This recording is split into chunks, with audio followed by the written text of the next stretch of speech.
Hello दोस्तों, स्वागत करते हैं आप सभी का अपने यूट्यूब चैनल मैथमेटिक्स हब में। आज हम स्टार्ट करेंगे पर्सनली 1.1 का अल्टीमेट ऑल क्वेश्चन को।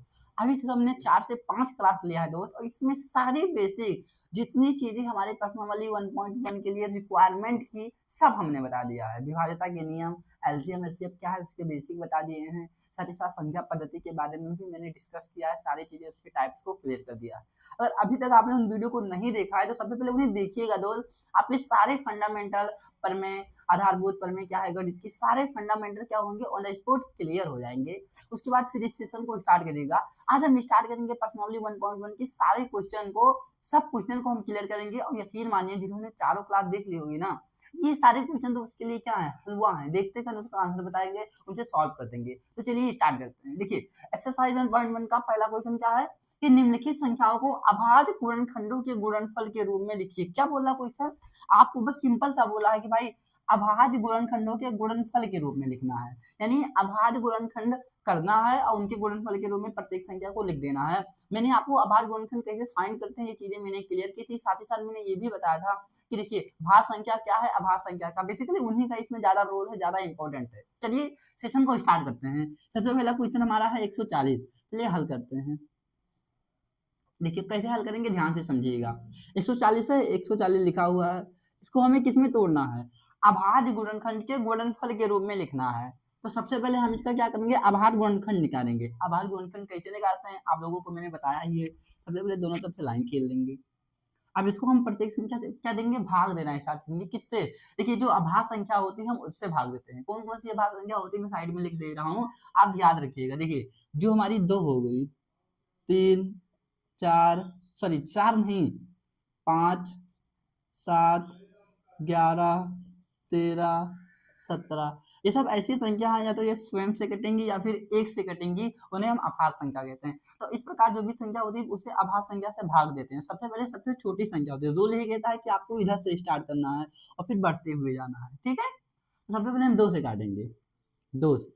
अब देखिए ये संख्या 2 से कटेगी कि नहीं, आप इसको चाहें तो कहीं अलग भाग देख के देख सकते हैं, क्योंकि देखिए आप जब अलग भाग देंगे तो कैसे पता चलेगा, 2 सत्ते 14 कट गया, 0 से 0 हमने उतार लिया, यानी कितनी बार में कटा, 70 बार में। तो यहाँ पे क्या लिखना होता है, केवल हमें ये 70 नीचे वाला लिख देना होता है और ये सारे प्रोसेस नहीं लिखने होते हैं। तो आप इसे अलग करिए, जब आप बार बार प्रैक्टिस करेंगे तो ये आपके लिए क्या हो जाएगा, ईजी, यानी कि आसान हो जाएगा, ठीक है। 2 से 140 को अगर हम भाग देंगे तो कितना आया, 70 हमारा यहाँ पर है, हमने 70 लिख दिया।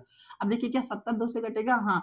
मैंने आपको विभाज्यता का नियम बताया था दोस्त, इसीलिए देखो संख्या को देखते हुए आप बता दे रहे हैं कि 2 से कटेगा कि नहीं। 2 से काटने का नियम क्या है, उसका इकाई अंक 0, 2, 4, 6 अथवा 8 संख्या 2 से कट जाएगी। देखिए 0 है, इसका मतलब अभी भी 2 से कटेगी, कितनी बार में कटेगी, 35। आप जब भाग देंगे तो क्या आएगा आंसर, 35 आएगा। अब देखिए क्या 2 से कटेगी, नहीं कटेगी, क्योंकि इकाई अंक 5 आ गया। देखेंगे 3 से कटेगी, 2 के बाद क्या है हमारी भाज्य संख्या 3 है। अब 3 से भी काटने का हमने नियम बताया, 1 से लेके 10 तक का नियम बताया, उसे आप देखिएगा सारी चीजें क्लियर हो जाएंगी वहां पर। 3 से कैसे पता चलता है, इन अंकों का योग करेंगे, 5 और 3 कितना होता है, 8 होता है। क्या 8 3 से कटेगी, नहीं कटेगी, इसका मतलब ये भी 3 से नहीं कटेगी। 4 से हमें काटना नहीं, फिर 5 से काटना। देखिए 5 से काटने का नियम होता है, अगर इकाई अंक 0 या 5 है तो संख्या 5 से कट जाएगी। देखिए इकाई अंक क्या है, 5 है, तो ये संख्या भी 5 से कट जाएगी। कितनी बार में कटेगी, 7 बार में कटेगी। अब जो 7 है ये 7 से कट जाएगा, 7 से कट जाएगा। तो ये जो इधर आता है इसे ही कहते हैं अभाज्य गुणनखंड। इसे क्या बोलते हैं, अभाज्य गुणनखंड। सवाल हमारा क्या बोला है, अभाज्य गुणनखंडों के गुणनफल के रूप में लिखिए। तो अब चलिए लिखते हैं, ऐसे कर लेंगे। उसके बाद फिर हम यहाँ पर 140 लिख देंगे, 140। अब इसका अभाज्य गुणनखंड देखिए लिखना है, जो इधर होते हैं इन्हीं सभी को मल्टीप्लाई में करके लिख देते हैं। 2 गुणे 2 गुणे 5 और गुणे 7, ये हुए इनके अभाज्य गुणनखंड। अगर आप चाहें तो एक को भी मल्टीप्लाई में लिखा जा सकता है, ठीक है, वैसे कोई दिक्कत नहीं होता है। तो ये होगा इसके अभाज्य गुणनखंड। देखिए कभी कभी उत्तर में ऐसे लिखा होता है कि जो संख्या 2 बार आई, देखिए 2 2 बार आया ना, तो हम इसको 2 के पावर 2 के रूप में भी तो लिख सकते हैं। तो 2 को पावर 2 इंटू 5 इंटू 7। तो अगर ऐसे भी लिखा मिले तो आप घबराना नहीं, दोनों का मतलब एक ही हुआ, 2 बार का मतलब 2।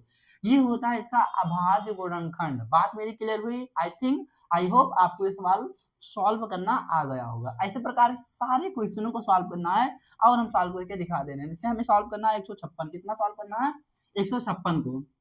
तो चलिए हम 156 को सॉल्व करते हैं। ये तो हमारा पहला सवाल हो गया। ऐसे आपको सारे सवाल हल करने हैं, अगर मैथ के बोर्ड एग्जाम में भी आता तो ऐसे ही सॉल्व करने होते हैं। देखिए 156 यहाँ पे लिख लेंगे इसे।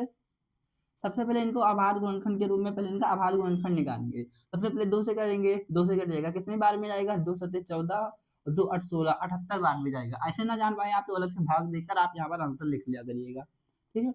अभी 8 है तो भी ये 2 से कटेगा, क्योंकि 2 तिहाई 6 2 9 39 है ना, 2 तिहाई 6 2 9 18, 39 बार में ये कट जाएगा। अब ये देखो 2 से कटेगा नहीं, क्योंकि 9 आया तो हम 3 से काट देंगे, 3 का नियम है 9 और जोड़ो तो 9 3 12, 12 है तो 3 से कट जाएगा, 3 कम 3 3 कम 9 13 है, और 13 जो होगा वो हमारा 13 से ही कटेगा, ठीक है।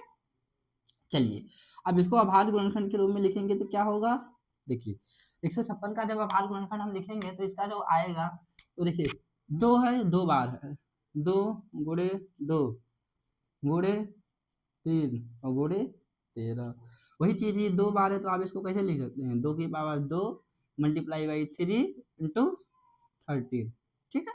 ये आपका क्या हो गया, आंसर होगा। बस इतना ही करना है। अब देखिए ये क्वेश्चन और होगा आपके माइंड में कि सर हमने तो सॉल्व कर लिया, भैया हमने तो लगा दिया, लेकिन हमें कैसे पता चले कि आपने जो आंसर लाई ये सही है कि नहीं।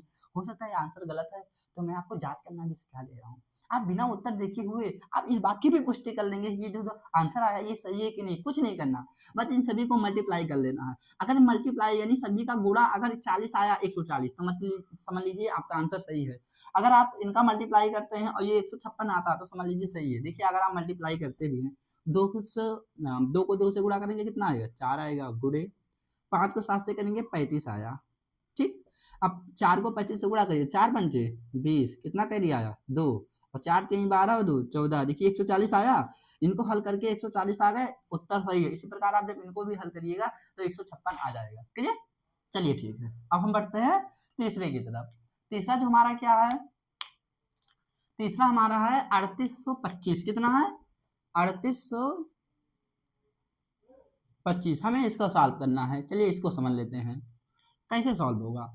सबसे पहले हम इसको 2 से काटते हैं। देखिए इकाई अंक 0 2 4 5 6 8 हो तो 2 से कटेगा, ये 2 से नहीं कटेगा। इसको हम 3 से काटेंगे। 3 से कैसे पता चलेगा कटेगा कि नहीं, क्योंकि इसका अंकों का योग करिए, 5 और 2 7 और 8 15 3 18 आया, 18 3 से कटेगा, इसका मतलब ये संख्या भी 3 से कट जाएगी। 3 एक कम 3 3 उन्नी 6 2 बचा 2 इधर 22 हो गया, 3 सत्ते 21 1 आया इधर 15 हो गया, और 3 बचे 15, ठीक है। चलिए फिर से देख लेते हैं 3 से कटेगी कि नहीं, तो 2 या 3 और 7 10 5 15, फिर से 3 से कट जाएगी, 3 चौक 12 3 दूनी 6 और 3 बचे 15, ठीक है। फिर से हम देख लेते हैं 3 से कटेगी कि नहीं, 4 और 2 6 5 11, 3 से नहीं कटेगी, हमें 5 से ही काटना पड़ेगा, 5 48 और 50 25 85 आया। फिर करते हैं 5 से, 5 एक कम 5 5 सत्ते 35 17 आया। भाई देखिए जो 17 है वो 17 से ही डिवाइड होगा, क्योंकि ये आभाज्य संख्या है, ठीक है। अब इसका उत्तर क्या होगा, इसका आभाज्य गुणनखंड में कैसे लिखेंगे, 3825 को आभाज्य गुणनखंड के रूप में लिखना है तो क्या उत्तर इसका होगा दोस्तों। इसका जो उत्तर होगा ये वाला जो साइड साइड का होगा, 3 multiply by 3 multiply by 5 multiply by 5 multiply by 17, ठीक है। आप क्या कर देखिए 2 बार 3 है और 2 बार 5 है, तो इसको पावर के रूप में लिख सकते हैं, 2 की पावर 3 और 2 3 की पावर 2 और 5 की पावर भी 2 हो जाएगा, और मल्टीप्लाई बाई 17, ये उसका उत्तर हो जाएगा। आई होप आपको सारे क्वेश्चन क्लियर हो रहे होंगे। अब आप बताइए क्या दोनों क्वेश्चन को आप सॉल्व कर लेंगे कि नहीं। आप बोलेंगे कि भैया छोटे छोटे क्वेश्चन को तो आपने सॉल्व करा दिया और बड़े बड़े को हमें दे रहे हैं, तो चलिए एक इसमें से एक क्वेश्चन मैं आपको सॉल्व करा दे रहा हूँ, बाकी एक आप सॉल्व कर दीजिए, क्योंकि सेम प्रोसेस है, कोई जटिल नहीं है, ठीक है, दोनों सेम ही है, ठीक है। तो चलिए मैं रफ कर दे रहा हूँ, 1 मिनट लगेगा, उसके बाद में इसको समझ लेते हैं। तीसरा क्वेश्चन आप इन तीनों को उतार लीजिएगा क्वेश्चन में। पहले हम एक चीज बोलेंगे कि आप इनको रफ कॉपी में लिखिए, उसके बाद आप इसे स्वयं लगाइए। जब आपको लगे कि हम लगा ले रहे हैं तो आप स्वयं इसे अपनी फेयर कॉपी में लिखिए। तो रफ के साथ आप यहाँ पर पढ़िए, और उसके साथ जब आप क्वेश्चन को लगाने में सक्षम हो जाए तो स्वयं बिना देखे हुए क्वेश्चन को जब फेयर में अपना ही लगाएंगे तो और अच्छे से आपको सारा कॉन्सेप्ट क्लियर हो जाएगा, ठीक है। चलिए हम निकालते हैं 505। देखिए सबसे पहले 5 5 10 है, इसका मतलब 3 से नहीं कटेगा, 5 से कटेगा, क्योंकि 2 से ऑलरेडी कटेगा ही नहीं। 5 से काटेंगे, 5 एक कम 5 1 0 2 0 5 एक कम 5, ये कितना आया 101। अब देखते हैं 101 किससे कटेगा, देखिए ध्यान से, एक एक दो होगा, देखिए 2 से भी नहीं कटेगा भाई, ये 3 से भी नहीं कटेगा, 3 से कटने के लिए क्योंकि अंकों का योग 3 होना चाहिए, तो 3 है भी नहीं, 3 से भी नहीं कटेगा, और 3 त्रिका 9, 3 त्रिका नहीं कटेगा, 4 से काटना है नहीं, 5 से कटेगा ही नहीं, क्या ये 7 से कटेगा, 7 एक कम 7, 3 आया, 7 योग 28, 2 आया, हाँ 7 से कट जाएगा, 7 से कट जाएगा भाई, 7 से काट के इसको देखते हैं कि ये 7 से कटेगा कि नहीं, क्योंकि ये ऑलरेडी दिख रहा है कि 1 को 2 से गुणा करेंगे और 2 इसमें हटा देंगे, ठीक है 7 से कट जाएगा। देखिए 7 एक कम 7, 3 बचा, 3 इधर हो गया 30 हो गया, 7 चौक 28, 2 बचा, 2 इधर हो गया 21 और 7 21, ठीक है। अब देखते हैं ये किससे कटेगा, 143, तो 4 3 7 1 8 आएगा, ये 7 से भी नहीं कटेगा भाई, है ना, क्योंकि 7 दूनी 14, 3 बच जाएगा, 9 से काटना नहीं, 11 कम 11, ये देखिए अब 11 से कट जाएगा, इससे 11 से, 11 कम 11, 3 बचा 3 होगा 33, 11 से आएंगे 33 होगा, और फिर ये 13 से कट जाएगा, 13 कम 13, ठीक है। सॉरी, तो 505 का क्या उत्तर आया, 5 गुणे 7 गुणे 11 गुणे 13, ये उसका क्या हो गया, उत्तर हो गया, इसका क्या हो गया, आंसर। अगर आपको लगे डाउट है क्वेश्चंस का जो आंसर आया वो सही नहीं है, तो आप इनको मल्टीप्लाई करिए, अगर ये आ जाएगा तो सही है, हम करके भी देख ले रहे हैं। देखिए इसको इससे मल्टीप्लाई करेंगे, 7 पंचे कितना होता है, 35 होता है, और इसको इससे मल्टीप्लाई करेंगे तो कितना होगा, 11 3 43, 4 आया, 11 कम 11 और 11 3 33, 11 कम 11 3 4 14, 143वां, 35 को 143 से आप मल्टीप्लाई करिए, अगर 35 को 143 से मल्टीप्लाई करेंगे, देखिए यही आएगा, आप सॉल्व करके देख लीजिए, ठीक है। तो ये हमारे सारे क्वेश्चन सॉल्व हो गए हैं, एक होमवर्क है ये आप स्वयं लगाइएगा, इससे पहले देखिएगा, मैं आपको बता भी दे रहा हूँ, देखिए 9 2 11, 4 15 और 5 3 2 22, ये 3 से नहीं कटेगा, 7 से इसको बड़ी संख्या से आप काटिएगा, देखिएगा, देखिए स्वयं आप लगाइए, जब आप स्वयं प्रैक्टिस करेंगे तो चीजें और आपको आसान लगेंगी, ना समझ में आएगा तो आप बताइएगा, नेक्स्ट सेशन में क्वेश्चन को भी सॉल्व करा देंगे, ठीक है। तो ये तो हो गया पार्ट, जो हमारा एक्सरसाइज का पहला क्वेश्चन था उसके इतने सारे पार्ट थे, ये हमने क्लियर कर लिया, अब हम दूसरे क्वेश्चन की ओर बढ़ते हैं, ठीक है। चलिए दूसरा क्वेश्चन की ओर बढ़ते हैं, देखिए दूसरा क्वेश्चन क्या है कि पूर्णांकों के निम्नलिखित युग्मों के एलसीएम और एचसीएफ ज्ञात करिए, और फिर इनकी जांच कीजिए कि दो संख्याओं का जो गुणनफल होता है वो एलसीएम गुणे एचसीएफ के बराबर होता है कि नहीं। देखिए मैंने ऑलरेडी आपको बता दिया था कि अगर कोई दो संख्या दी हुई है और उनका आप एलसीएम और एचसीएफ निकालते हैं तो उनका जो मल्टीप्लाई होगा वो उनके एचसीएफ और एलसीएम के मल्टीप्लाई के बराबर होगा, तो इसको भी हम लोग जांच करेंगे, और साथ ही साथ हमको संख्या दे रखी है, इनका हमें एलसीएम और एचसीएफ फाइंड करना है, ठीक है। तो दूसरे का हम पहला क्वेश्चन सॉल्व करते हैं, पहला क्या लिखा है 26 और 91, ठीक है, पहला है 26 और 91, ठीक है, ये है, इसमें क्या बोला है कि सबसे पहले आप इनका एलसीएम और एचसीएफ ज्ञात करिए, उसके बाद ये बताइए कि इनका जो गुणनफल होगा दोनों संख्या का, जो एलसीएम और एचसीएफ आएगा उनके गुणनफल के बराबर होगा कि नहीं। तो चलिए इसको हम सॉल्व करते हैं। देखिए सबसे पहले हम इनका एलसीएम और एचसीएफ निकालने के लिए आभार गुणनखंड विधि का ही यूज करेंगे, ठीक है। कैसे निकालना है इनका एलसीएम और एचसीएफ, हम डालेंगे हल। देखिए एलसीएम और एचसीएफ निकालने के लिए भी ना दोस्त आपको आभाज्य गुणनखंड के रूप में व्यक्त ही करना पड़ता है। क्या है आभाज्य गुणनखंड में व्यक्त करने का, जैसे अभी तक हमने देखा, अभी तक हमने क्या पूछा था कि पहले क्वेश्चन में कहा था कि आभाज्य गुणनखंड के रूप में आप व्यक्त कर दीजिए, केवल आभाज्य गुणनखंड के रूप में हमें व्यक्त करना था और क्वेश्चन को हमें सॉल्व नहीं करना था, वही गुणनखंड के रूप में व्यक्त करके हम छोड़ देते थे, लेकिन अब आगे सॉल्व भी करना है। तो इसका एलसीएम और एचसीएफ निकालने के लिए सबसे पहले हम इसका आभाज्य गुणनखंड करेंगे, क्या करेंगे, आभाज्य गुणनखंड करेंगे, ठीक है। देखिए अरे 2 से करेंगे कितना आएगा 13 आएगा, 13 दूनी 26, फिर ये 13 से ही होगा और किसी से नहीं होगा। इसको हम पहले 3 से होगा ही नहीं, 2 से होगा भी नहीं, ये 7 से हो जाएगा, 7 कम 7 2 आया और 7 21, फिर 13 से करेंगे 1 आएगा, तो इनका आभाज्य गुणनखंड कितना आया 26 का जो आया 2 गुणे 13 और गुणे 1 भी लिख सकते हैं, मैंने बोला था 1 को आपको मल्टीप्लाई करके लिख सकते हैं, ठीक है, क्योंकि 1 को एक बार लिखेंगे तो कितना ही आएगा।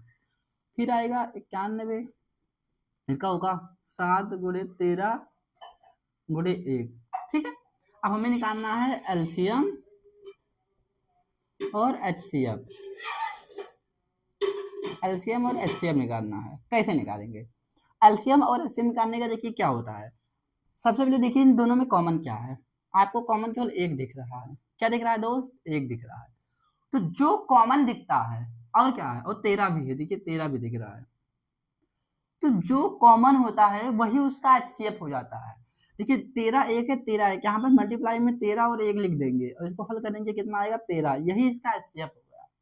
जो कॉमन दिखेगा दोनों में वही उसका एचसीएफ हो जाएगा। ठीक है, एलसीएम के लिए देखिए जो कॉमन दिखता है उसको एक बार लिख लेते हैं, केवल एक बार लिखेंगे जो कॉमन होगा, बस याद रखिएगा।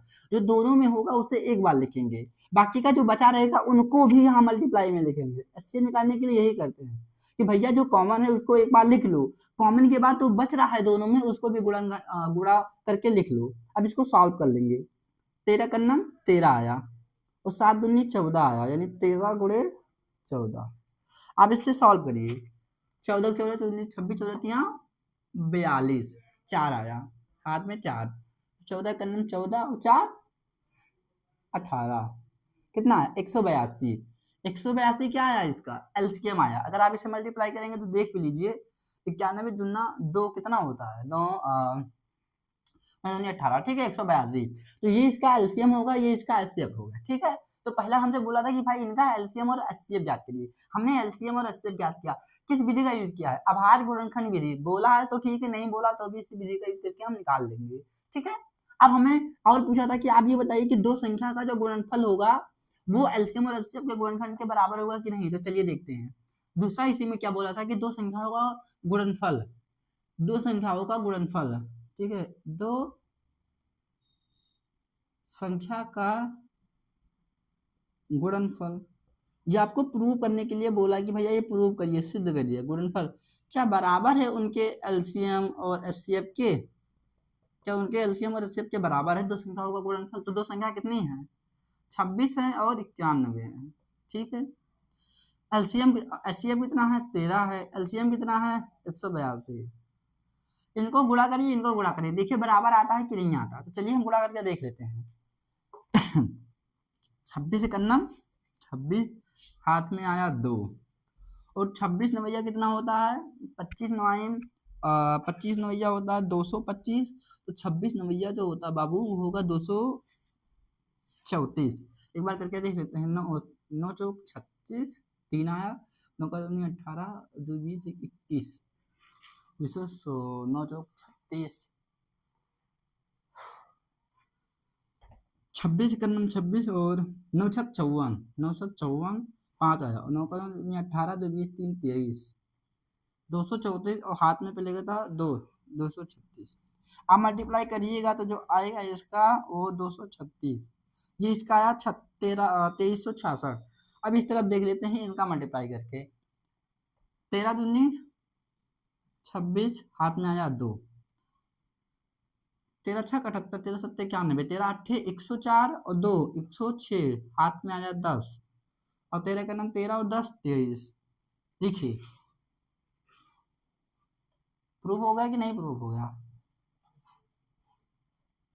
ये प्रूफ हुआ कि नहीं कि एलसीएम गुणे एचसीएफ दो संख्याओं के गुणनफल के रूप में बराबर होता है। ठीक है, अब दूसरा क्वेश्चन साइड में लगा के हम देख लेते हैं। देखिए ये तो हमारा पहला भाग हो गया 26 और 91 में पूछा था। अब ये दूसरा है, दूसरा देख लेते हैं क्या हमसे पूछ रहा है। दूसरा जो हमसे क्वेश्चन कर रहा है कि आपको इसका फाइंड आउट करना है 510 और 92 का। कितना 510 और 92 को आपको इसको सॉल्व करना है। 510 और 92 का, 510 और 92, ठीक है, मैं थोड़ा साइड में हो जाता हूँ वरना दिखेगा नहीं। 510 और 92 का आपको एलसीएम और एचसीएफ फाइंड करना है। उसके बाद दिखाना है कि दो संख्याओं का गुणनफल उनके एलसीएम और एचसीएफ के बराबर होता है कि नहीं। तो चलिए सॉल्व कर लेते हैं, लिखेंगे हल। सबसे पहले 510 का हम क्या निकालेंगे अभाज्य गुणनखंड 92 का निकालेंगे। ठीक है, चलिए फाइंड करते हैं। सबसे पहले 2 से करेंगे, 2 दूनी 4, 1 आया, 2 पंचे 10 और 2 पंचे 10, ये सॉरी 2 होगा। ठीक है, चलिए अब आगे बढ़ते हैं। 255 आया, ठीक है, 255 किससे कटेगा 255 आपका 5 5 2 12, 3 से कट जाएगा। तो 3 8 24, 1 आया, 3 बचे 15, फिर अब ये 5 से कटेगा, 17 बचे 85 और ये 17 से कटेगा। तो 510 का कितना हुआ भाई 2 गुणे 3 गुणे 5 गुणे 7 गुणे 1। क्लियर, चलिए 92 का कर लेते हैं हम फटाफट। पहले 2 से करेंगे, आएगा 2 चौक 8 और 2 छक 12 46, फिर करेंगे तो 2 दूनी 4, 2 तिहाई 6 और फिर 23 को भाई 23 से कटेगा, तो आपका जो आएगा 92 का वो कितना हुआ, 2 गुणे 23 गुणे 1, आई होप आपको दिख रहा होगा, 2 गुणे 23 गुणे 1, ठीक है। अब देखिए एलसीएम फाइंड करना है। एलसीएम के लिए क्या देखते हैं, सबसे पहले देखो कॉमन क्या क्या है, 1 2 कॉमन है और 2 गुणे 2 गुणे, ठीक है, और उसके बाद में एक कॉमन, और कुछ कॉमन दिख रहा है आपको भाई, 2 और 1 ही तो कॉमन दिख रहा है, देखिए दोनों में 2 2 1, तो जो इसका एचसीएफ हो जाएगा वो क्या हो जाएगा, जो कॉमन होगा उसी को लिख लेंगे, 2 और 1 कॉमन है, 2 और 1, 2 मल्टीप्लाई बाई 1 इक्वल टू 2, तो उसका क्या हो गया, एचसीएफ हो गया। एलसीएम के लिए देखिए जो कॉमन होता है उसको एक बार लिख लेते हैं, बाकी का जो बचा होता है वो सबको लिख देंगे, कॉमन के सिवा और क्या बचा इसमें, 3 गुणे 5 गुणे 17, 3 गुणे 5 गुणे 17, इसमें क्या बचा था, 2 गुणे 23, 2 गुणे 23, कॉमन को छोड़ के जो बचा, इतनी संख्या बची भाई। अब इन सभी को मल्टीप्लाई कर लीजिएगा, जो आएगा वो उत्तर हो जाएगा, ठीक है। आप कैलकुलेटर का भी यूज कर लीजिएगा समय ताकि बच जाए, मैं एक बार कर भी देता हूँ, 2 तिहाई 6, 6 पंचे 30, इसका हुआ 30 मल्टीप्लाई 2 तिहाई 6 पंचे 30 और 17 दूनी 34, 34 मल्टीप्लाई बाई 23, आप इनको मल्टीप्लाई करिएगा, जो आएगा उसका क्या हो जाएगा, एलसीएम हो जाएगा, क्या हो जाएगा एलसीएम, और फिर नीचे जैसे हमने लिखा था इन दोनों का मल्टीप्लाई करिएगा नीचे, और फिर जो एलसीएम आया और जो एचसीएफ आया उनका मल्टीप्लाई करिएगा, देखिएगा दोनों के बराबर है कि नहीं, ये बराबर ही होगा, ठीक है। 2 क्वेश्चन क्लियर हो गए, अब हम तीसरे क्वेश्चन की ओर बढ़ते हैं, ठीक है। चलिए बंद कर दो भाई, चलिए तीसरा क्वेश्चन समझते हैं। दूसरे का तीसरा क्वेश्चन है 336 और 54 का एलसीएम और एचसीएफ निकालना है, 336 और 54, ठीक है। तो चलिए इसको सॉल्व कर लिया जाए। 336 और 54 का भैया पहले एलसीएम एचसीएफ निकाल लेते हैं, फिर दोनों का गुणा करके देख लेते हैं क्या एलसीएम और एचसीएफ का जो गुणनफल है वो दोनों संख्याओं के गुणनफल के बराबर होता है कि नहीं होता है। तो चलिए स्टार्ट करते हैं। देखिए सबसे पहले 336 का अभाज्य गुणनखंड करेंगे, 2 से करेंगे, 2 एक कम 2 1 आया, 2 छक 12 और 2 छक 12, देखिए 2 छक 12 ओ सॉरी 1 आएगा ना बाबू, ये 8 हो जाए, 8 दूनी 16, ठीक है, 2 8 16 और 2 छक 12 13, 2 एक कम 2 3, 168 आएगा, ठीक है। फिर करेंगे 2 8 16 और 2 चौका, देखिए वो ध्यान से करिएगा ताकि गलती मत हो भाई, 2 एक कम 2 1 आया, 2 छक 12 1 बचा, 2 8 16, 2 8 16 2 चौका 8, ठीक है, अभी भी 2 से कटेगा, 2 चौक 8 2 दूनी 4, अभी भी कटेगा, 2 दूनी 4 2 एक कम 2, अभी 3 से कटेगा, 3 7 21, 7 से कटेगा 1 आएगा, ठीक है। तो 336 का कितना हुआ दोस्त, 1 बार 2 2 बार 3 बार 4 बार 3 7, 1 2 3 4, 1 2 3 4, ठीक है। इधर 54 का कर लेते हैं, 2 दूनी 4 2 7 14, 3 9 27, 3 त्रिका 9 और 3 कम 3, यानी जो 54 का आएगा वो कितना आएगा, 2 गुणे 3 गुणे 3, ठीक है, गुणे 1 भी लिख लीजिए भाई, क्या दिक्कत है, ठीक है। एचसीएफ और एलसीएम निकालना है, एचसीएफ और एलसीएम। एचसीएफ के लिए देखेंगे दोनों में क्या कॉमन है दोस्त, 1 बार 2 इसमें है तो 1 बार 2 यहाँ से ले लेंगे, 1 है 1 ले लेंगे, और देखिए 3 तो यहाँ 3 बार है, लेकिन यहाँ देखिए कितनी बार है, 1 ही बार है ना, तो इसमें 1 बार है, इसका मतलब एक 3 भी कॉमन है, तो 1 2 कॉमन मिल गया आपको, एक 3 कॉमन मिल गया और 1 कॉमन मिल गया, एक 2 कॉमन मिल गया, एक 3 कॉमन मिल गया, एक 1 कॉमन मिल गया, 3 दूनी 6, एचसीएफ कितना आ गया 6 आ गया। अब एलसीएम की ओर बढ़ते हैं, जो कॉमन है भैया, जो कॉमन है उसे एक बार लिख लीजिए, ठीक है, और इसमें कॉमन को 2 3 और 1 को हटाएंगे तो 2 बचा, तो 3 बार 2 बचा, तो 3 बार 2 लिख लेंगे, गुणे 7 बचा, क्लियर भैया क्लियर।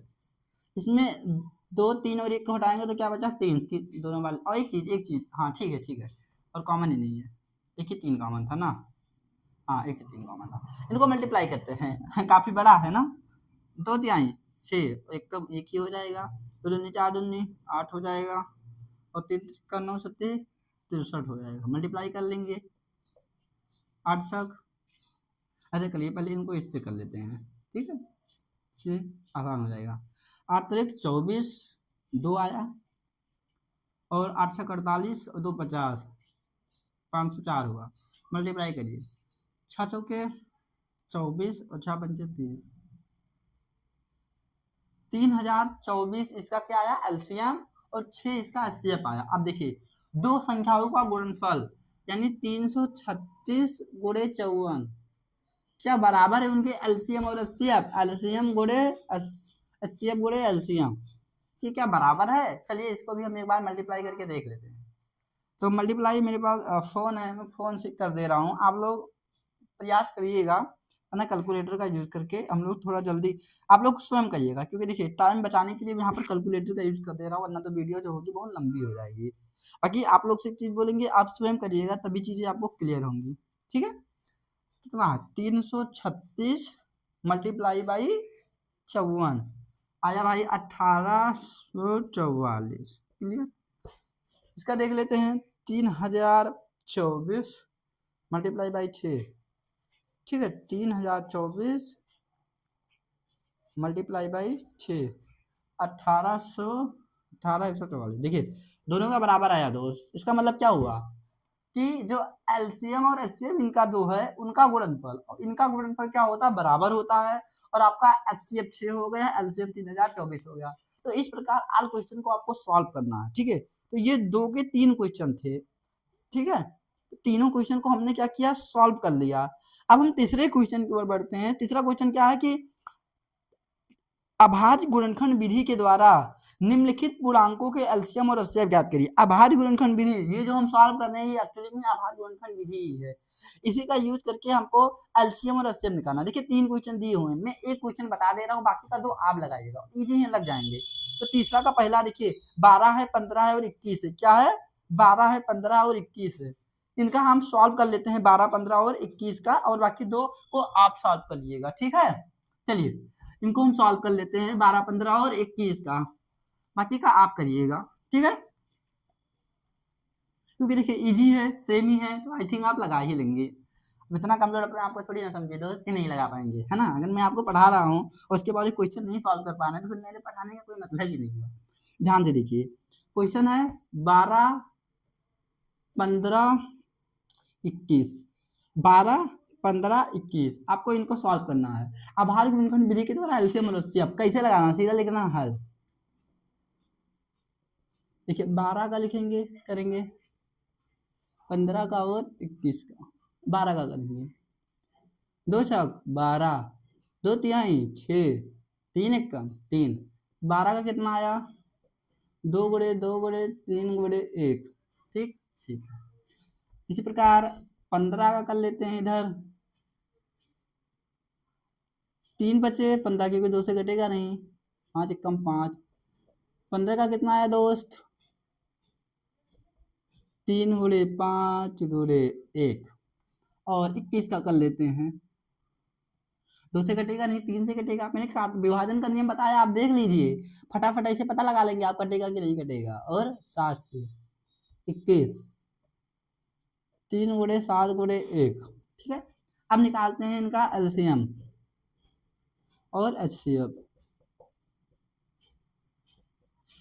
एलसीएम ज्ञात करने के लिए क्या देखना होता है, कुछ नहीं, सबसे पहले हम तो मेरा नियम यही है, रूल यही है, आप सभी को बोलूंगा ऐसे करिएगा। सबसे पहले तीनों में देखिए कॉमन क्या क्या है, तीनों में आप लोग कॉमन देखेंगे तो सबसे पहली चीज एक कॉमन पाएंगे, एक, और उसके बाद आपको क्या कॉमन दिख रहा है 3 कॉमन दिख रहा है, क्या दिख रहा है 3 3 3।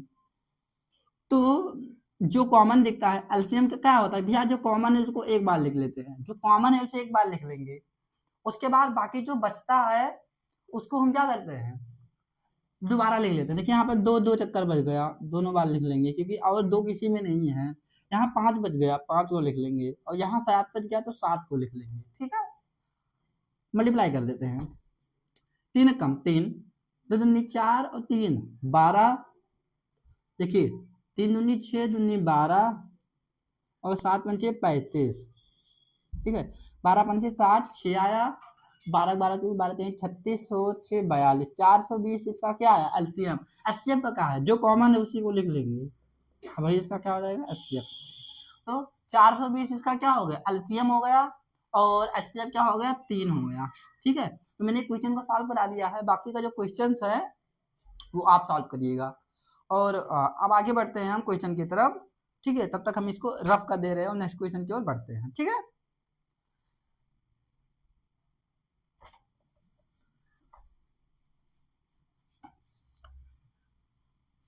चलिए वीडियो में बने रहिए लगातार पढ़ते रहिए क्योंकि देखिए कंसिस्टेंसी बहुत इंपॉर्टेंट रोल प्ले करता है दोस्त है ना।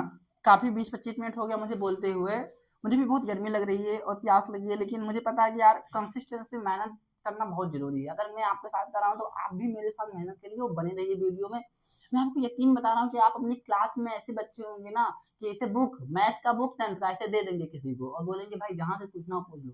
क्योंकि जब मैं पढ़ता था 10th में तो मेरा ऐसे ही नहीं करता था क्योंकि मुझे एक एक क्वेश्चन मेरे रट लिए थे। सारे क्वेश्चन मुझे पता थे कोई भी कहीं से बोलते था मैं सॉल्व कर देता था। ऐसे विद्या क्वेश्चन हो जाए अनसॉल्व होता है मैं तो दे देता था बोलता था भाई जहाँ से इच्छा गई तहाँ से आप पूछ लीजिए मुझसे। इतना कॉन्फिडेंस आया था कब आया था क्योंकि मैंने मेहनत किया था। मैथ को 4 से 5 बार मैथ को बार बार लगाया था। और अगर आप मेरे साथ बने रहेंगे तो सारी चीजें आपको भी क्लियर हो जाएगी और आपके अंदर भी कॉन्फिडेंस आ पाएगा। तो लगते के करते हैं यार क्या दिक्कत है। ठीक है चलिए तीसरा क्वेश्चन हमने सॉल्व कर लिया तीनों। अब चौथे की ओर बढ़ते हैं। टोटल 7 क्वेश्चन है। चौथा क्या है कि एचसीएफ दिया है 306 657 का जो एचसीएफ है 9 दिया है। तो हमसे पूछा है एलसीएम ज्ञात करिए। देखिए हमें सवाल दे रखा है कि एचसीएफ किसका एचसीएफ दो संख्या है 306 और 657। आप लोग बुक में देखते रहिएगा। Equal to 9। देखिए इसका मतलब क्या होगा। इसका मतलब ये हुआ कि ये दो संख्या है। दो संख्या है और इनका एचसीएफ निकाला गया कितना आया है 9 आया है। सिंपल वही है। ये दो संख्या इसको गायब कर दीजिए। अब देखिए दो संख्या का एचसीएफ 9 आया है वही आगे एचसीएफ लिख दिया गया है। ठीक है तो हमसे क्या पूछे हैं हमसे पूछे भैया आप एलसीएम बता दो कि इसका इन्हीं संख्या होगा एलसीएम बता दो क्या होगा। ठीक है तो हल लिखेंगे। दो संख्या दे रखे हैं उनका एलसीएम पूछ भैया बताएं 9 है। दो और एलसीएम पूछे दोनों का। अब देखिए दो तरीका या तो आप आभार गुणनखंड तब तक करके निकालिए। एक शॉर्टकट तरीका होता है वो है फार्मूला। क्या है फार्मूला। फार्मूला कहता है सबसे पहले देखिए ये पहली संख्या दूसरी संख्या। तो पहली संख्या क्या है पहली संख्या ऐसे लिखेंगे सवाल को हल करेंगे 306। दूसरी संख्या क्या है 657। एचसीएफ क्या है 9 है। एलसीएम हमको फाइंड करना है। क्लियर। तो देखिए फार्मूला होता है कि पहली संख्या गुणे दूसरी संख्या। पहली संख्या गुणे दूसरी संख्या ये बराबर होता है एचसीएफ गुणे एलसीएम। इसको आगे पीछे लिख सकते हैं एलसीएम गुणे एचसीएफ बात वही होती है। ठीक है पहली संख्या 306 है दूसरी संख्या 657 है बराबर एचसीएम 9 दिया है हमसे एलसीएम ही तो पूछा है दोस्त। ठीक है तो एलसीएम निकालने के लिए इसको यहीं रह देंगे और इसको इधर ले जाएंगे। आपको पता है कि जब बराबर के इस पार किसी संख्या को ले जाते हैं तो वो डिवाइड में हो जाती है। तो 306 मल्टीप्लाई बाई 657 ये इधर जाएगा तो डिवाइड बाई 9 हो जाएगा। ठीक है बराबर हमारा एलसीएम इधर है। ठीक है सॉल्व कर लीजिए। देखिए डिवाइड हो जाएगा 9 त्रिक 27 3। देखिए कम 9 9 त्रिक 27 3 आया 30 हुआ 9 चौक 36 34 गुणे 657 बराबर एलसीएम। बस इसको सॉल्व कर लीजिए आपका क्या निकल जाएगा एलसीएम निकल जाएगा। देखिए सॉल्व कर दे रहा हूं मैं मल्टीप्लाई कर दे रहे हैं क्या है 34 मल्टीप्लाई बाई 657। तो जो एलसीएम आया दोस्त वो क्या आया 22338। अब एक बार क्वेश्चन को मिलाइएगा कि हाँ आंसर सही है कि नहीं है। देखिए यही क्वेश्चन आपको आएगा। ठीक है तो अब हमें याद भी करना तो हमें पता कैसे चलेगा सही है कि नहीं। इन दोनों का गुणा करिए। एलसीएम कितना है 22 338 गुणे एचसीएम 9 है 20 10 42। ठीक है 20 10 42 20 10 42 306 मल्टीप्लाई बाई 20 10 42 20 10 42। ठीक है आपका आंसर सही है बिल्कुल यही आंसर आएगा। ठीक है तो HCF इसका 9 था, एलसीएम पूछे थे, तो इस प्रकार इस फार्मूले का यूज करके हम एलसीएम और एलसीएम निकाल सकते हैं। फार्मूला आप याद रखिएगा, इसका बहुत यूज होता है। 1 नंबर एमसीक्यू 20 नंबर का आप में आता है, जिसमें से 1 नंबर ये फिक्स है, मतलब फिक्स ही आएगा ही बोर्ड एग्जाम में, इसको इंपॉर्टेंट बना के लिख लीजिए, ठीक है। चलिए हम आगे बढ़ते हैं थोड़ा। चलिए तो अभी तक हमने 4 क्वेश्चन सॉल्व कर लिए, अभी हमारा 5वां क्वेश्चन एनसीईआरटी का जो पर्सनली 1.1 का 5वां क्वेश्चन है। क्या कहता है कि देखिए, जांच कीजिए कि क्या संख्या किसी प्राकृतिक संख्या n के लिए, लिखा है जांच कीजिए कि क्या संख्या कि क्या किसी प्राकृतिक संख्या n के लिए संख्या 6n 6 की पावर n अंक 0 पर समाप्त हो सकता है कि नहीं। अर्थात इनके कहने का मतलब है कि ये जो संख्या दी है 6 की पावर अंक 6 की पावर n, जहाँ n जो है एक प्राकृतिक संख्या है, क्या इसको सॉल्व करने पर कभी 0 आएगा कि नहीं। यानी ये क्या कहना चाहते हैं, ये कहना चाहते हैं कि भाई 6 है, 6 की पावर n है, तो n कोई भी प्राकृतिक संख्या 1 2 3 4 5 6 7 8 कुछ भी यहाँ रखो और हल करो, तो हल करने के बाद जो इसका अंतिम अंक है यानी ये 0 होना चाहिए। तो ये पॉसिबल है कि नहीं, चलिए इसको सॉल्व करते हैं। देखिए मैं आपको एक दूसरा तरीका बताता हूँ इसे सॉल्व करने की, बेहद आसान तरीका, आसान ट्रिक है। आप ऐसे क्वेश्चनों को भाई अब समझिए, बोर्ड एग्जाम में अगर ये क्वेश्चन आते हैं ना, तो कम से कम 3 मार्क्स के, कितने 3 मार्क्स के क्वेश्चन आपको मिलेंगे, 3 मार्क्स के क्वेश्चन आपको मिलेंगे बोर्ड एग्जाम में, ऐसे क्वेश्चन। तो इसे सॉल्व करने की जो तरीका है उसे देख लीजिए, बेहद आसान तरीका है दोस्त। देखिए क्या है, जब ऐसे क्वेश्चन आपको कभी मिले तो आपको कुछ नहीं करना। सबसे पहले देखिए, ये जो संख्या दी हुई इसे अभाज्य गुणनखंड के रूप में व्यक्त करिए। क्या किसके रूप में, अभाज्य गुणनखंड के रूप में। ऐसे लिखेंगे, हम हल में लिखेंगे, देखिए 6 की पावर n लिखेंगे का अभाज्य गुणनखंड, अभाज्य गुणनखंड 6 की पावर n का अभाज्य गुणनखंड हम निकालेंगे, ठीक है। चलिए तो देखिए 6 की पावर n का अभाज्य गुणनखंड कितना आएगा, आप लोग अच्छे से जानते हैं कि 6 को हम अभाज्य गुणनखंड में अगर व्यक्त करना चाहें तो क्या लिख सकते हैं, 2 गुणे 3, क्या लिख सकते हैं भाई, 2 गुणे 3 की पावर n वहां पर भी है तो n की पावर यहाँ पर भी हो जाएगी, ठीक है। अगर आप 6 को चाहो तो 2 गुणे 3 के रूप में लिख सकते हो ना, जहाँ दोनों संख्या क्या है, अभाज्य है। जब आप इसको मल्टीप्लाई करोगे तो 6 ही तो आएगा, ठीक है। तो 6 की पावर n का अभाज्य गुणनखंड क्या हो गया, 2 गुणे 3 की पावर n हो गया। अब ध्यान से समझिए, अब देखिए बस यहीं पर सारा खेला है, यहीं से समझना है। देखिए इसके अभाज्य गुणनखंड में क्या आया है, 2 गुणे 3। अब आपको समझना होगा, फिर लिखना होगा कि आगे लिखेंगे क्या, कि यदि कोई संख्या भाई 0 पर समाप्त हो रही है, यदि कोई अंक आ रहा है और 0 पर समाप्त हो रहा है, तो उसका अभाज्य गुणनखंड क्या होना चाहिए, 2 गुणे 5 होना चाहिए। लेकिन इसका कितना है, 2 गुणे 3, 2 गुणे 3। तो हम आगे लिख लेंगे, क्या लिखेंगे कि 6 का अभाज्य गुणनखंड इतना हो गया। अब नीचे हम लिखेंगे परंतु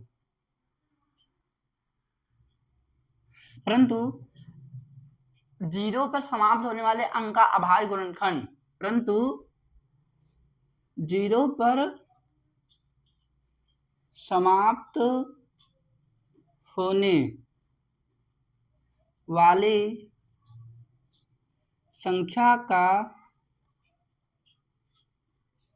अभाज्य गुणनखंड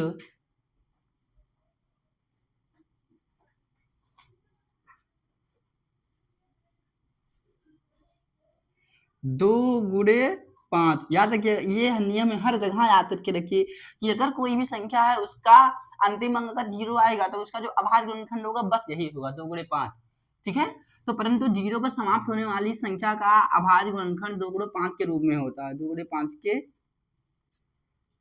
रूप में होता है, रूप में होता है, ठीक है। 2 गुणे 5 के रूप में होता है, लेकिन ये कितना है, 2 गुणे 3 के रूप में हो। तो आप क्या लिखेंगे, अर्थात कि 6 की पावर n का जो अंक हो 0 पर समाप्त नहीं होगा। अतः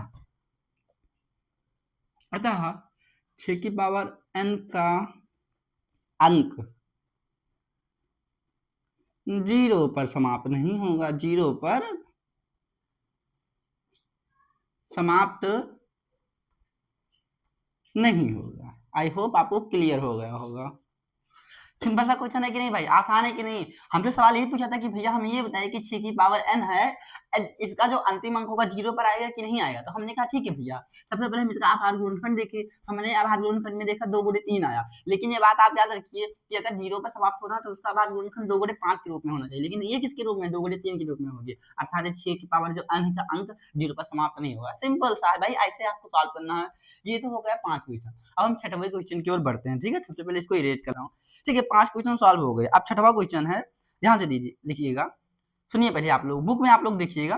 लिखा कि व्याख्या कीजिए 7 गुणे 11 गुणे 13 प्लस 13 और 7 गुणे 6 गुणे 5 गुणे 4 गुणे 3 गुणे 2 गुणे 1 प्लस 5 भाज्य संख्या क्यों है?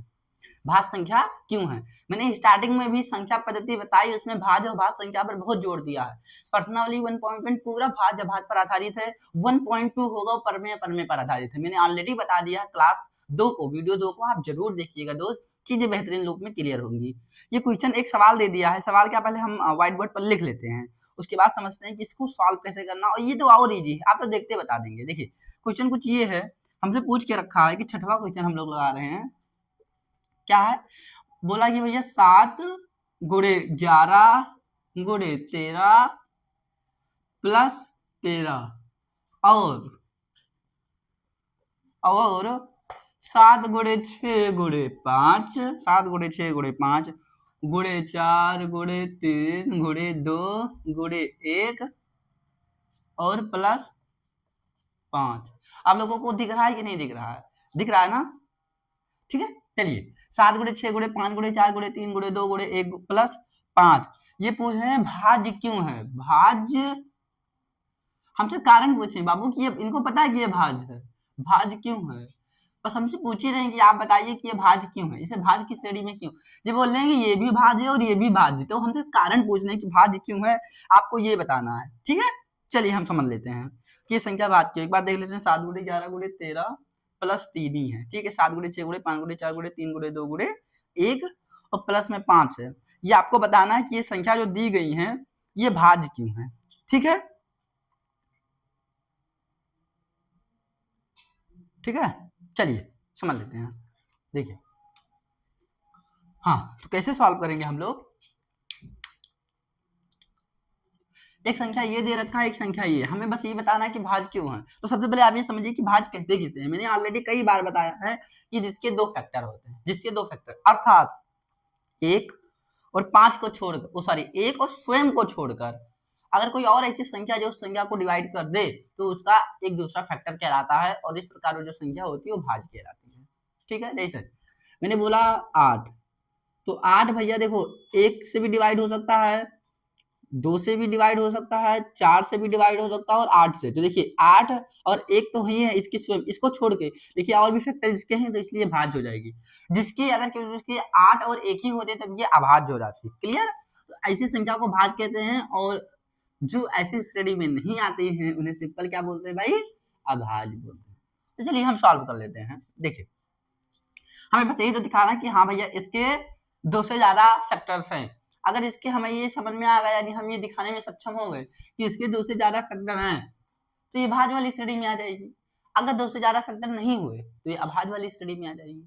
ठीक है, तो देखिए हम मान लेते हैं कि माना इसको ए मान लेते हैं, क्या ए, तो ए बराबर क्या हो जाएगा, पूरी संख्या को 7 गुणे 11 गुणे 13 प्लस 13 इस तरफ की, जबकि इसको जो है इसको हम बी मान लेते हैं। ठीक है, 7 गुणे 6 गुणे 5 गुणे 4 गुणे 3 गुणे 2 गुणे 1 प्लस 5। ठीक है, देखिए अब इसको हम सॉल्व करते हैं। तो एक तो तरीका ये होता है कि आप इनका सबका मल्टीप्लाई करके जोड़ लीजिए, फिर उसका फैक्टर निकाल लीजिए। देखिए अगर 2 से ज्यादा फैक्टर आ रहे हैं तो भाज्य होगी, 2 से ज्यादा फैक्टर नहीं आएंगे तो अभाज्य होगी। एक होता है कि आप इसी को मल्टीप्लाई करते चलिए और पता कर लीजिए कि इसमें कौन सा भाज्य है अभाज्य, अगर 1 से ज्यादा फैक्टर है। हम लोग एक काम करते हैं, सबको मल्टीप्लाई करके निकाल लेते हैं, इजी होगा।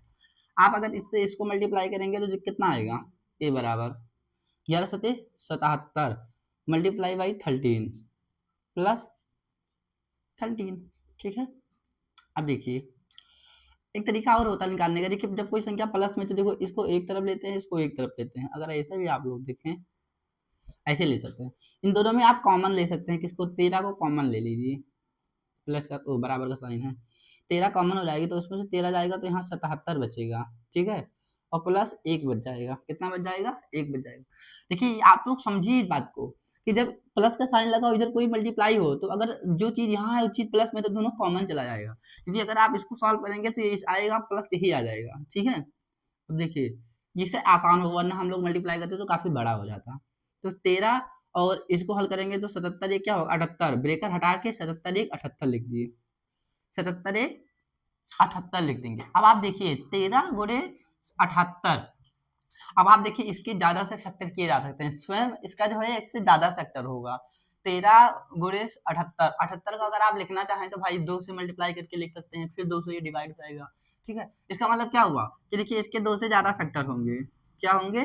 2 से ज्यादा फैक्टर होंगे। कैसे होंगे दिखा दे रहा हूँ। देखिए इसको 13 लिख सकते हैं, हाँ भैया 13 लिख लिए, गुणे इसको आप 2 के फॉर्म में लिख सकते हैं हाँ गुणे, मतलब इसको अगर आप 2 से डिवाइड करेंगे तो कितना आएगा? 2 तिहाई 6 और 2 9 18, देखिए 39 आ गया। कहने का मतलब 78 को 2 गुणे 39 लिख सकते हैं कि नहीं लिख सकते हैं? हाँ भाई लिख सकते हैं, 2 गुणे 39 के रूप में लिख सकते हैं। और समझिए देखिए एक फैक्टर ये हो गया 13, एक फैक्टर क्या हो गया 39 हो गया, एक फैक्टर क्या हो गए 2 हो गए। अगर आप कोई भी मल्टीप्लाई में एक भी लिखना चाहे तो लिख सकता है कि नहीं लिख सकता है? देखिए इसके एक से ज्यादा फैक्टर हुए कि नहीं हुए? 4 फैक्टर आपके सामने हैं, तो जब एक से ज्यादा फैक्टर हो जाते हैं तो कौन सी हो जाती है? भाज्य। तो क्या लिखेंगे कि इसके 2 से ज्यादा फैक्टर हैं, अतः इसलिए ये भाज्य है। क्या है? ये भाज्य है। तो जो ये जो आया ये क्या हो गया आपका? ये भाज्य हो गया। ये क्या हो गया? भाज्य। इसी प्रकार बी को भी हम सॉल्व कर लेते हैं दोस्त। देखिए बी को सॉल्व करेंगे, इसको आपको क्या करते हैं हम मल्टीप्लाई। पहले देखिए दोनों में 5 5 कॉमन है तो 5 को पहले बाहर ही ले लेंगे, प्लस के बाहर। तो देखिए 7 गुणे 6 गुणे 4 गुणे 3 गुणे 2 गुणे 1 प्लस, तो 5 बाहर चला गया तो 1 आएगा। आप जब इसको सॉल्व करेंगे तो यही फिर आ जाएगा। ठीक है, अब समझिए बी बराबर 5 बाहर ही रहेगा, इन सबको क्या कर लेते हैं हम? मल्टीप्लाई कर लेते हैं। देखिए 7 छक 42 मल्टीप्लाई बाई मल्टीप्लाई 4 तिहाई 12 मल्टीप्लाई आप करिए 2 एक कम 2 प्लस 1। ठीक है, तो b बराबर कितना हो जाएगा? 5। फिर इन सबको मल्टीप्लाई करके एक जोड़ लीजिए। अगर आप मल्टीप्लाई करके एक जोड़ेंगे तो कितना आएगा? 12 दूनी 24। देखिए मैं अलग कर दे रहा हूँ आसानी के लिए, 12 दूनी 24 हो जाएगा इन दोनों का, और 24 को 42 से गुणा करेंगे तो 24 का 24 24 दूना 48 4 आ गया, 24 का 24 24 दूना 48 24 3 72 72 24 तो 96 और 4 100 108 प्लस 1, यानी b बराबर कितना हुआ? 5 multiply by 109। Clear? 5 multiply by 109, 5 multiply by 109। Clear? देख लीजिएगा एक बात सही है कि नहीं सही है, वरना भाई 4 चौके 96 4 दूनी 8 9। ठीक है, अब देखिए इसको भाग करेंगे कि नहीं, तो भाई इसको भी मल्टीप्लाई के रूप गुणा के रूप में एक लिख सकते हैं, कोई दिक्कत नहीं। देखिए इसके 2 से ज्यादा फैक्टर आपको दिख रहे हैं कि नहीं दिख रहे हैं? ये मल्टीप्लाई में 2 से ज्यादा फैक्टर आपको दिखाई दे रहा है कि नहीं दिखाई दे रहा? 1 2 3, इवन आप इसको 109 है, अगर आप इसको डिवाइड करेंगे तो अगर ये किसी से कटता है तो ठीक है, नहीं भी कटेगा तो देखिए इसके 2 से ज्यादा फैक्टर हो गए। अगर 2 ही फैक्टर हैं तब हाँ भैया तब पता करना पड़ेगा भाज्य की अभाज्य। 2 ही फैक्टर है तो अभाज्य होगा, लेकिन 2 से ज्यादा है तो भाज्य होगा। तो यहाँ भी 2 से ज्यादा फैक्टर देखिए मल्टीप्लाई में लिख के दिख रहे हैं, यहाँ भी 2 से ज्यादा फैक्टर आपको मिल रहे हैं, इसका मतलब ये भी क्या हो गया आपका? भाज्य हो गया।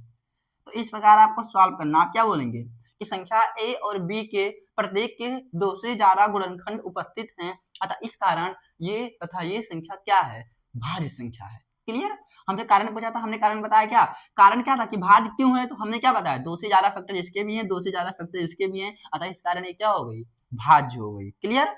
अब हमारा जो है इसके बाद में 6 क्वेश्चन होगा 7वां। प्रैक्टिस में बहुत पावर होता है, जब कोई चीज बार बार प्रैक्टिस की जाती है ना दोस्त तो बहुत आसानी से याद हो जाती है। भाई दशरथ माझी का नाम आपने सुना है कि नहीं? कहते हैं ना कि भाई छीनी और हथौड़ी के दम पर पूरी पहाड़ को तोड़ डाले। Can you imagine? अगर आज ऐसा कोई करे, हम और आप करें तो लोग हमें पागल बोलेंगे, लेकिन उन्होंने तोड़ दिया। किसके दम पर? अपने अभ्यास के दम पर, डिसिप्लिन के दम पर, कंटिन्यूटी के दम पर, लगातार लगे रहे, दिल में एक जज्बा लिए हुए कि इसे तोड़ना है, उस उम्मीद के साथ वो लगे रहे, वो अंततः वो अपने जो भी उनका लक्ष्य था, अपने उद्देश्य में वो सफल हुए। क्यों? क्योंकि उनका दृढ़ निश्चय था और लगातार कंटिन्यूटी थी। तो अगर आप भी डिसिप्लिन के साथ, कंटिन्यू के साथ एक मन में टारगेट लेके कि 100 और 100 मार्क्स लाना भी है, कैसे भी करके लाना है, दुनिया की कोई भी ताकत आपको रोक नहीं सकती। ठीक है, चलिए लास्ट क्वेश्चन सॉल्व कर लेते हैं। लास्ट क्वेश्चन बहुत दमदार है, बहुत इंटरेस्टिंग क्वेश्चन है। हालांकि बोर्ड एग्जाम में आने की पॉसिबिलिटी कम होती है, आ भी सकता है, कुछ कहा नहीं जाता, लेकिन समझिए आप लोग। एक क्वेश्चन है, क्या है भाई सतवा कि किसी खेल के मैदान के चारों ओर एक वृत्त पथ है, किसी खेल के मैदान के चारों ओर एक वृत्त पथ है और इस मैदान का एक चक्कर लगाने में सोनिया को 18 मिनट, जबकि इसी मैदान का एक चक्कर लगाने में रवि को 12 मिनट लगते हैं। ठीक है, पहले क्वेश्चन को समझते हैं। क्वेश्चन क्या है? क्वेश्चन 7वां क्वेश्चन है। क्या बोल रहा है, ध्यान से समझिएगा आप लोग भाई, कि किसी खेल के मैदान के चारों ओर एक वृत्ताकार पथ है। कोई भी खेल का मैदान है, उसके चारों ओर एक क्या है? एक वृत्ताकार पथ है, मतलब एक रास्ता है वृत्त का। ठीक है, वृत्त अच्छे से नहीं बना लेकिन आप लोग समझिएगा, ये कोई एक वृत्ताकार पथ है। ठीक है, एक वृत्ताकार पथ है। ठीक है, वृत्त ऐसे ही लगभग होता है, लेकिन चलिए भाई बना दे रहे हैं, जैसे भी बन रहा है समझिए आप लोग। ये एक वृत्ताकार क्या है? पथ है। और कह रहे हैं कि इस मैदान का एक चक्कर लगाने में, इस मैदान अर्थात इस वृत्ताकार पथ का एक चक्कर लगाने में सोनिया नाम की एक लड़की है, जो इस मैदान का एक चक्कर लगाती है। तो सोनिया को कितने लगते हैं? 18 मिनट का समय लगता है। कितने मिनट का? 18 मिनट का। जबकि रवि भैया हैं हमारे, रवि भैया इसे लगाते हैं तो उन्हें 12 मिनट का समय लगता है। कितने का?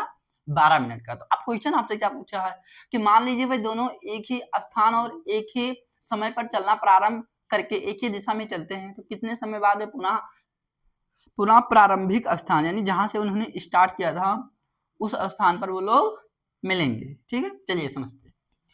ये वृत्ताकार पथ है। सोनिया दीदी यहाँ से मान लीजिए शुरू करती हैं, एक चक्कर उन्हें लगाने में कितना समय लगता है? 18 मिनट। रवि भैया भी यहीं से शुरू करते हैं, लेकिन एक चक्कर लगाने में उन्हें कितना समय लगता है? 12 मिनट। तो अब क्वेश्चन हमसे बोल रहा है क्या कि भैया मान लीजिए यही जगह है, इस जगह से दोनों लोग एक साथ एक ही समय में और एक ही डायरेक्शन, ये नहीं कि एक इधर से एक इधर से, एक ही साथ एक ही समय पर और एक ही डायरेक्शन पर वो लोग चलना स्टार्ट करते हैं, तो कब कितने समय के बाद वो लोग फिर से यही जगह पर मिलेंगे? अब आप बोलेंगे भैया इन्हें तो 18 मिनट लगेगा, लेकिन जब तक 18 मिनट में मान लीजिए यहाँ 12 मिनट में ये यहाँ पहुंचेंगे, कि यहाँ पहुंचने में 18 मिनट सोनिया को लगेगा, तो मान लीजिए 12 मिनट में यहाँ पहुंची, तब तक रवि भैया 12 मिनट में यहाँ पहुंच जाएंगे, और जब तक ये 18 मिनट में यहाँ पहुंचेंगे रवि भैया फिर आगे नहीं कर सकते होंगे ना।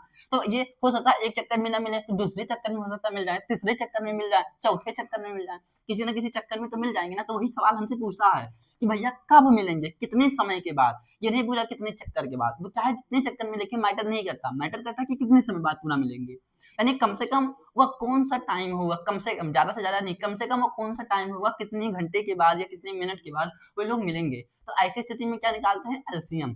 जब वो बोलता है कि मिनिमम संख्या निकालना है, हमने एलसीएम का मतलब भी आपको बताया है कि ऐसी संख्या जो दी हुई संख्याओं को डिवाइड कर दो।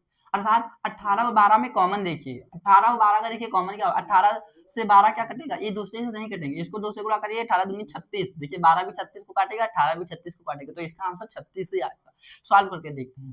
देखिए सोनिया को 18 मिनट लगेगा, रवि को 12 मिनट लगेगा, तो लिखते हैं कि अतः एक ही स्थान पर मिलेंगे बराबर एक ही पुनः प्रारंभिक स्थान पर मिलेंगे, पुनः प्रारंभिक, ये पहले पूरा लिख लीजिएगा सवाल में, फिर नीचे लिखिएगा पूरा प्रारंभिक स्थान पर मिलेंगे। देखिए मैं अपनी पूरी कोशिश कर रहा हूँ दोस्त समझाने के लिए।